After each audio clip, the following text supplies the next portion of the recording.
Hi, my name is Helen, and we'll be reading The Moon by Seymour. I chose this book because it has great details on the moon. Our objective for today will be that students will be able to use information gained from photographs and the words in the text to demonstrate understanding of the text. We will use comprehension strategies such as inferencing, prior knowledge, and questioning to help us to understand the text completely.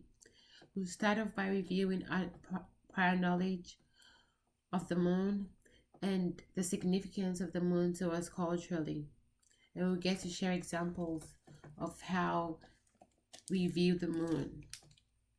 Then we'll have a read aloud on the first 4 pages of the book. The moon is Earth's closest neighbor in space. It is about 1/4 of a million miles away. In space, that is very close. The moon travels around Earth. It is Earth's only natural satellite. A satellite is an object that travels around another object.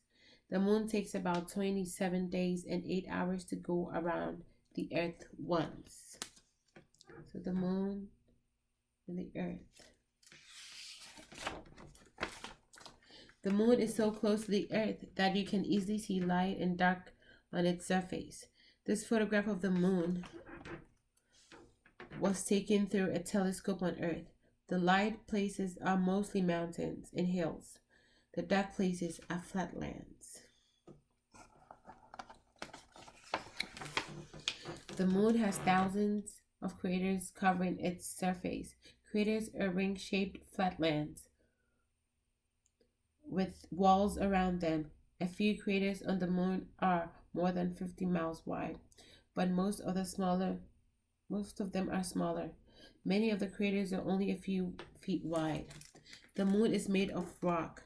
We can see only part of the moon, lit by sunlight. Sometimes we see the full moon.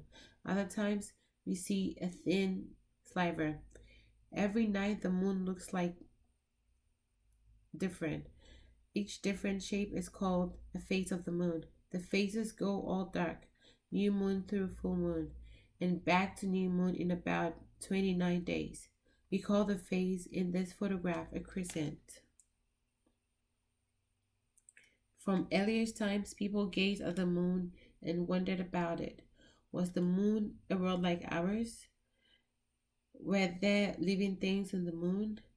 Would we ever be able to travel to the moon? We will discuss these questions, and then with the information from the book with the information that we just read and what we know now, we will make inferences on whether we have been able to answer these questions. Do we know if there are living creatures on the moon?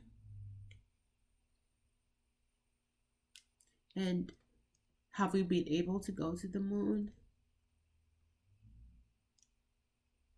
So we will discuss the people who go to the moon as well as we go through the book and our point of view from the Earth. Students who get to give examples of what they think they saw the day before and the shape they thought that moon had like the night before.